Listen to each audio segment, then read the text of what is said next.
Good morning to all of you. आज हम बात करेंगे डीएलएड थर्ड सेमेस्टर के बारे में। विषय हमारा विज्ञान। लास्ट जो हम वीडियो देखे थे उसमें सूक्ष्म जीवों के संसार के बारे में अध्ययन किए थे ना। तो इसमें क्या है कि उसी का हमने उसमें पढ़ लिया था विषाणु के बारे में। ये चैप्टर थोड़ा सा लंबा है, टॉपिक जो है वो डिटेल्ड ज़्यादा दिए गए। तो ये है सूक्ष्म जीवों का संसार, पार्ट 2 इसका बनाया। इसमें क्या है, हमने डिस्कशन किया है जीवाणुओं के बारे में। अच्छा, बाकी सामान्य चीज़ें जो है सूक्ष्म जीव जो होते हैं उसके बारे में पहले वीडियो में बता दिया था, तो उतना काफ़ी है। अच्छा, जीवाणु के बारे में थोड़ा सा जो है नॉलेज के लिए हम बता दिए यहाँ पे कि इनकी खोज जो है लीवेन हॉक ने 1676 में की थी। इन्हें जीवाणु विज्ञान का जनक भी कहा जाता है। जीवाणुओं के सामान्य लक्षण क्या होते हैं? ये सभी स्थानों पर पाए जाते हैं। ये एक कोशिकीय जीव है। स्पष्ट केंद्रक का अभाव होता है। इनमें पर्णहरित नहीं होता है। इनकी कोशिका में लवक नहीं होता है।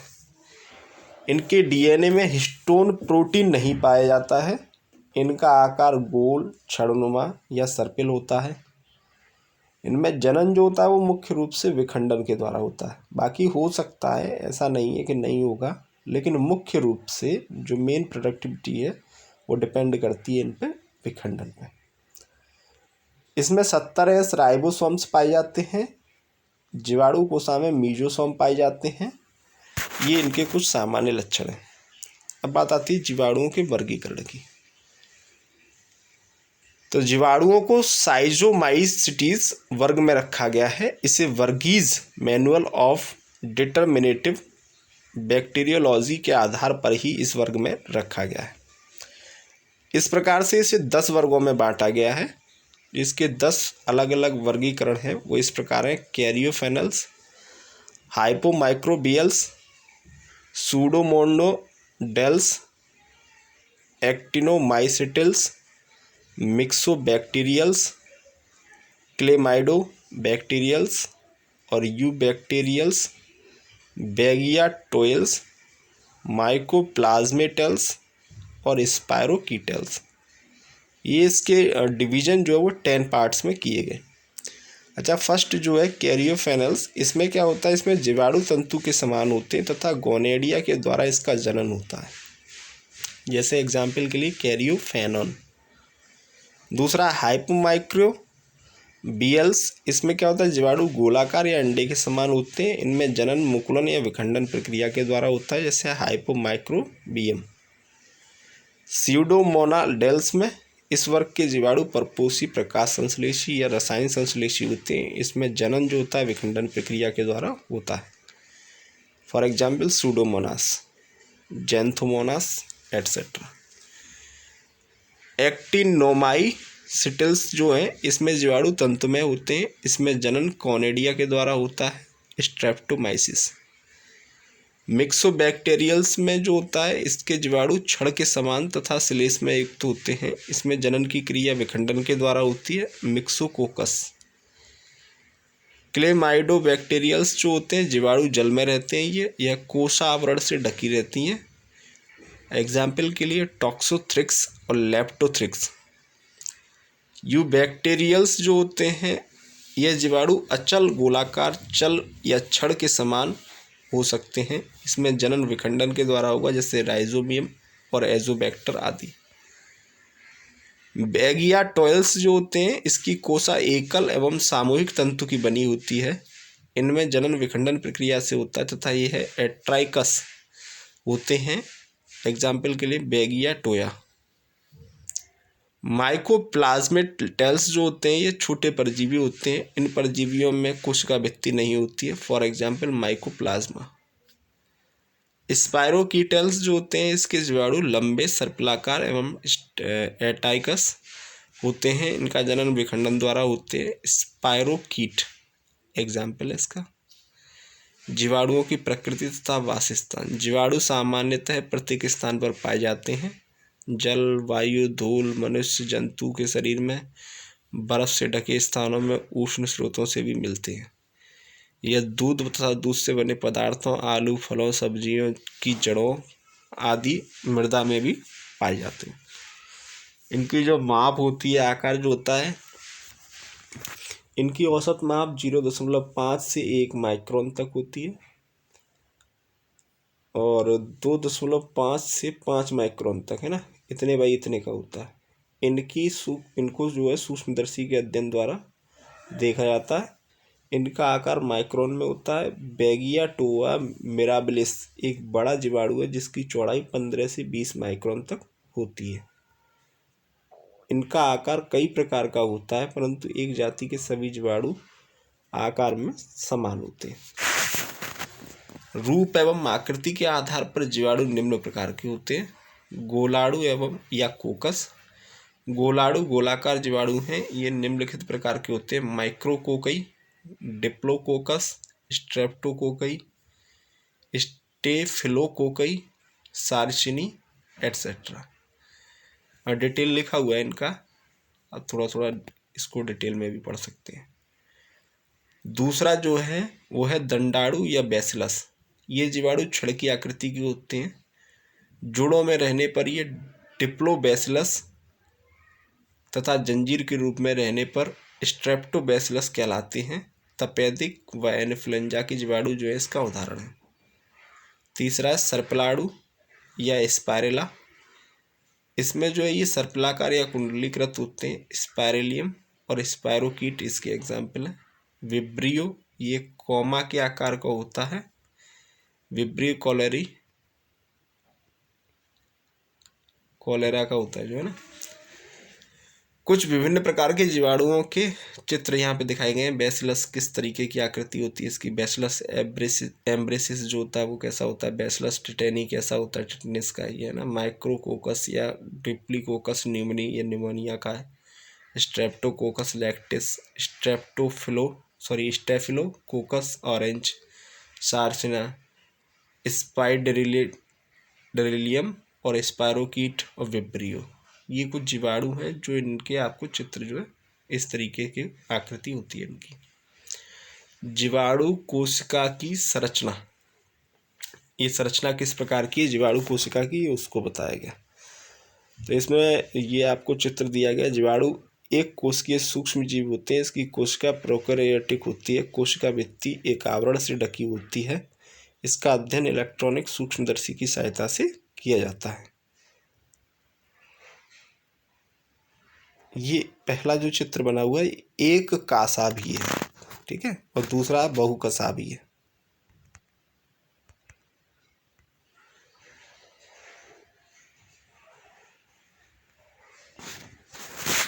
ये वाला एक कसा भी है, ये बहुकसा भी है।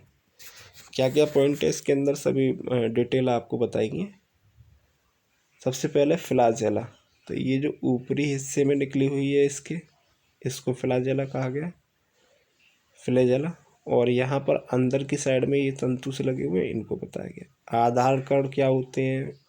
स्लाइम स्तर, कोशिका भित्ति, केंद्रकीय पदार्थ, प्लाज्मा लेमा, कोशिका द्रव्य, मीसोसोम, राइबोसोम्स, प्रकाश संश्लेषी तंत्र, वॉल्यूटिन कण और प्लाज्मिड। ये एक जीवाणु की कोशिका जो है वो किस किस तरीके की हो सकती है। एक कोश की एक कसाबी होगी तो वो इस तरीके की, बहुकसाबी होगी तो इस तरीके की। नेक्स्ट हमारा टॉपिक है जीवाणु कोशिका की संरचना में निम्नलिखित भाग होते हैं। कौन कौन से भाग हैं। स्लाइम परत। स्लाइम परत कोशिका भित्ति के लिए बाह्य आवरण का कार्य करती है, जिसकी संरचना विभिन्न जीवाणुओं में भिन्न भिन्न प्रकार की होती है। इस परत में पानी की मात्रा अधिक होने के कारण आवश्यकता अनुसार जीवाणु कोशिका में पानी की कमी को पूरा किया जाता है। इस परत में पॉलीसैकेराइड, डेक्स्ट्रॉन, लेवोन तथा एमिनो अम्ल द्वारा निर्मित पॉलीपेप्टाइड चेन होती है।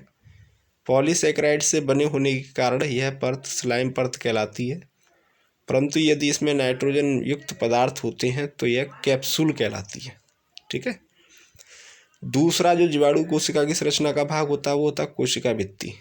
जीवाणु सरलतम रचना वाले एक कोशिकीय जीव हैं। प्रत्येक जीवाणु कोशिका के चारों ओर हेमिस सेलुलोज, प्रोटीन व लिपिड की बनी कोशिका भित्ति होती है। कुछ जीवाणुओं की कोशिका भित्ति में काइटिन भी होता है। कुछ जीवाणुओं की कोशिका भित्ति के चारों ओर श्लेषी परत होती है जो मोटी व दृढ़ होकर जीवाणु कोशिका के चारों ओर कैप्सूल का निर्माण करती है। तीसरा जो मुख्य भाग है इसका वो है कोशिका द्रव्य, साइटोप्लाज्म। जीवाणु कोशिका के भीतर दानेदार कोशिका द्रव्य होता है जिसमें ग्लाइकोजन, वसा व बालुटिन कण होते हैं। जीवाणुओं में उच्च पादपों की कोशिकाओं में मिलने वाले वास्तविक केंद्रक नहीं होता है। केंद्रक पदार्थ डीएनए अणुओं का बना होता है और कोशिका द्रव्य में स्थिर रहता है। जीवाणुओं के कोशिका द्रव्य में सूक्ष्म कणों के रूप में असंख्य राइबोसोम होते हैं, किंतु माइटोकॉन्ड्रिया, लवक तथा एंडोप्लाज्मिक रेटिकुलम नहीं होते हैं। कोशिका भित्ति के अंदर की ओर एक पतली कोशिका कला होती है। यह लाइपोप्रोटीन की बनी होती है तथा इस पर श्वसन एंजाइम निहित होते हैं। जीवाणुओं में पोषण की प्रक्रिया कैसे होती है? तो जीवाणुओं में स्वपोषित जीवाणु होते हैं, कुछ परपोषित होते हैं। दो तरीके से ये पोषण की प्रक्रिया होती है। स्वपोषित में जो होते हैं वो प्रकाश संश्लेषी जीवाणु होते हैं या फिर रसायन संश्लेषी होते हैं। प्रकाश संश्लेषी जीवाणु जो होते हैं ये अपना भोजन स्वयं बना लेते हैं प्रकाश संश्लेषण की क्रिया के द्वारा, और जो रसायन संश्लेषी होते हैं ये रसायनों के द्वारा अपना भोजन का निर्माण करते हैं विभिन्न रासायनिक क्रियाओं से। ठीक है। परपोषित जीवाणु जो होते हैं वो तीन तरीके के होते हैं, मृतोपजीवी, सहजीवी और परजीवी। मृतोपजीवी जो होते हैं वो मृत जीव जंतुओं, कार्बनिक पदार्थों पर निर्भर करते हैं। सड़ी गली सब्जी पदार्थ, मांस वगैरह जो गलने लगता है उन पर अपना जीवन यापन करते हैं। और सहजीवी जो होते हैं वो किसी जीवित पौधे या मनुष्य के साथ अपना भोजन यापन करते हैं। और जो परजीवी होते हैं वो दूसरे पर निर्भर रहते हैं। ठीक है। जैसे ये जीवाणु पौधे या जंतुओं के शरीर में अंदर रहते हैं, इनसे अपना भोजन प्राप्त करते हैं। पोषक के शरीर में रहकर ये अनेक रोग उत्पन्न करते हैं, जैसे हैजा, तपेदिक, टिटनेस, डिप्थीरिया आदि के जीवाणु परजीवी जीवाणु होते हैं। अब बात आती है जीवाणुओं में जनन की प्रक्रिया। तो जीवाणुओं में जो जनन की प्रक्रिया है वो किस प्रकार से होती है?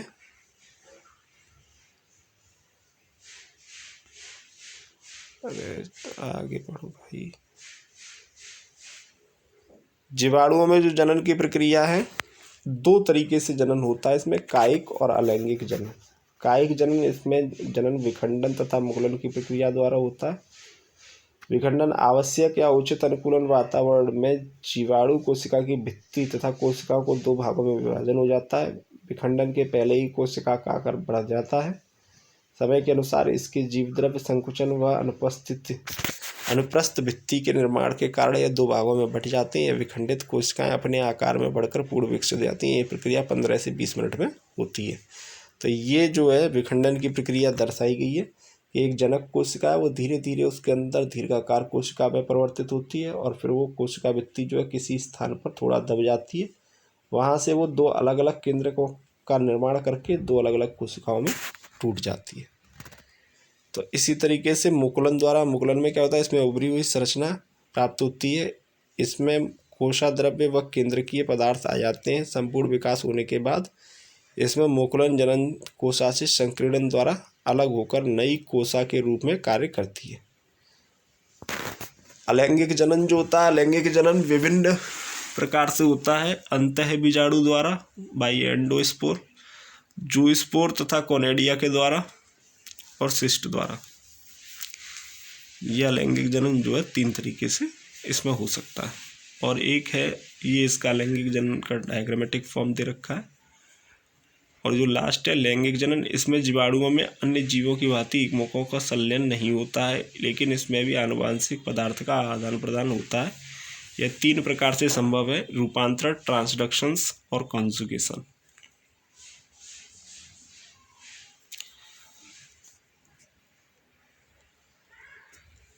नेक्स्ट जो टॉपिक है हमारा वो है जीवाणुभक्षी।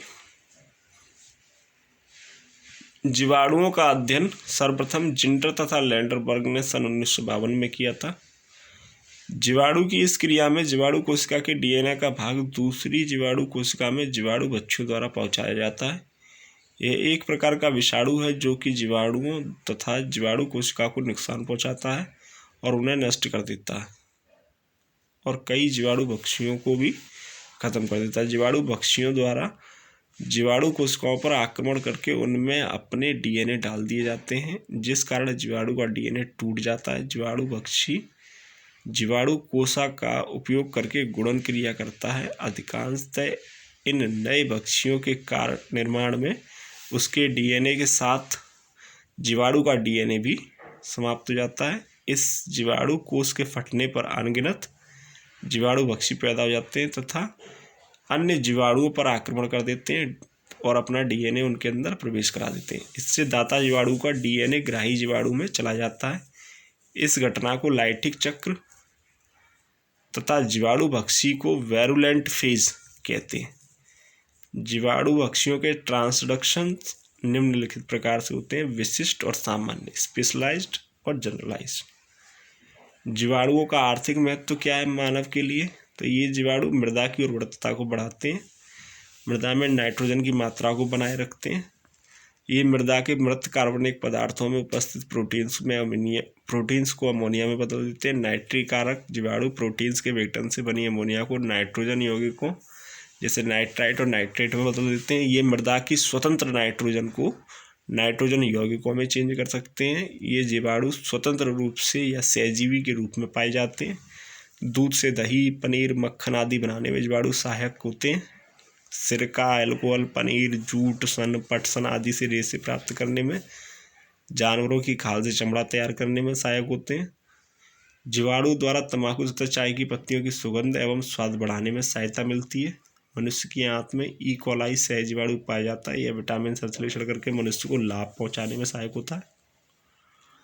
तो ये जीवाणु के हमारे जीवन में महत्व है। अब बात आती है लाभप्रद एवं रोगाणु जीवाणु। जीवाणु जो होते हैं वो हमारे लिए फायदेमंद भी होते हैं, कुछ नुकसानदायक भी होते हैं ना। तो सभी पदार्थों में अलग अलग प्रकार के जीवाणु पाए जाते हैं। उनके रासायनिक प्रवर्तन के जो कि उनके लिए रासायनिक प्रवर्तन जो होते हैं उनके लिए उत्तरदायी होते हैं। यह भोज्य पदार्थों में ज़्यादातर पाए जाते हैं। इन विभिन्न भोज्य पदार्थों में पाए जाने वाले जीवाणु निम्न प्रकार हैं: माइक्रोबायोलॉजी ऑफ मिल्क प्रोडक्ट्स, दूध के सभी विभिन्न रूप, दूध, दही, पनीर, मक्खन जो भी है, इनमें विभिन्न प्रकार के जीवाणु मिलते हैं। इन सभी में मिलने वाले जीवाणुओं को इस सारणी में दिखाया गया। बटर मिल्क में लैक्टोबैसिलस बल्गेरिकस नाम से एक जीवाणु है, ये पाया जाता है। योगर्ट में लैक्टोबैसिलस बलेरिकस और स्ट्रेप्टोकोकस थर्मोफिलस ये जीवाणु पाया जाता है। दही में स्ट्रेप्टोकोकस लैक्टिस और लैक्टोबैसिलस ये दो जीवाणु लिखे हुए हैं दही के अंदर।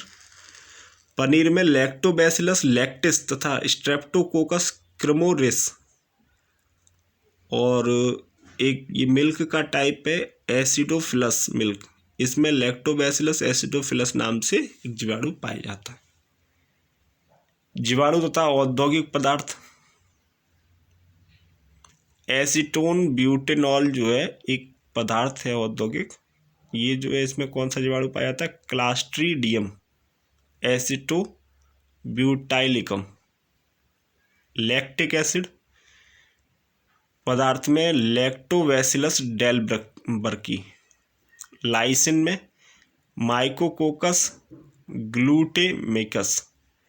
इंसुलिन तथा इंटरफेरोन में रिकोम्बिनेंट डीएनए वैराइटीज ऑफ और ई कोलाई। स्ट्रेप्टोकाइनेज में स्ट्रेप्टोकोकस इक्विसिमिलस इस नाम से एक जीवाणु पाया जाता है।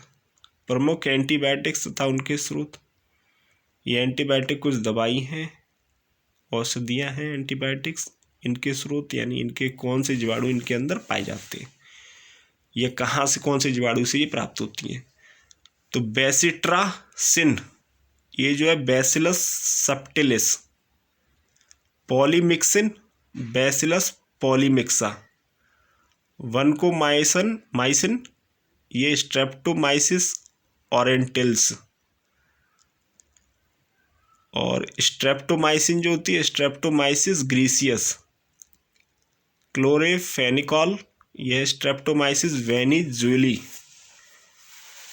और नियोमाइसिन, स्ट्रेप्टोमाइसिस फ्रेडी नाम से एक जीवाणु है, उससे ही पाई जाती है। टेट्रासाइक्लिन, स्ट्रेप्टोमाइसिस ऑरिफेसियंस, कैनामाइसिन जो होती है, स्ट्रेप्टोमाइसिस कैनामाइसिटिक्स नाम से एक जीवाणु है, उससे पाई जाती है। जीवाणु तथा रोग, हैजा रोग जो है वो विब्री कॉलरी के द्वारा, डिप्थीरिया कार्नी बैक्टीरियम डिप्थीरी के द्वारा, क्षय रोग माइक्रो बैक्टीरियम ट्यूबरक्लोसिस के द्वारा होता है।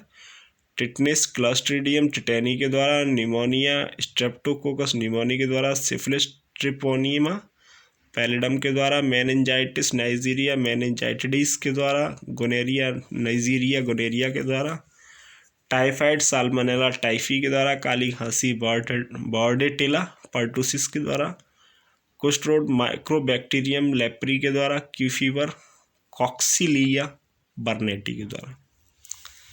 पौधों में कुछ जीवाणु के द्वारा जो रोग होते हैं जैसे सिट्रस कैंसर जैंथोमोनास सिट्राई के द्वारा, blight of paddy xanthomonas oryzae के द्वारा, crown gall of sugar beet agrobacterium tumefaciens के द्वारा, angular leaf spot of cotton xanthomonas malvacearum के द्वारा, ring rot of potato xanthomonas solanacearum के द्वारा, सॉफ्ट रॉट ऑफ मैंगो ये बैक्टीरियम कार्टोवोरस के द्वारा। ये कुछ रोग हैं जो पौधों में पाए जाते हैं, इससे पहले जीवाणु इंसानों के बताए। ठीक है, thanks to all of you. बाकी नेक्स्ट बात करेंगे। ये आपका सेकंड टॉपिक इसका हो गया है, जीवाणुओं का जो हमारा सूक्ष्म जीवों का जो संसार है उसमें पहला हो गया विषाणु, दूसरा हो गया जीवाणु।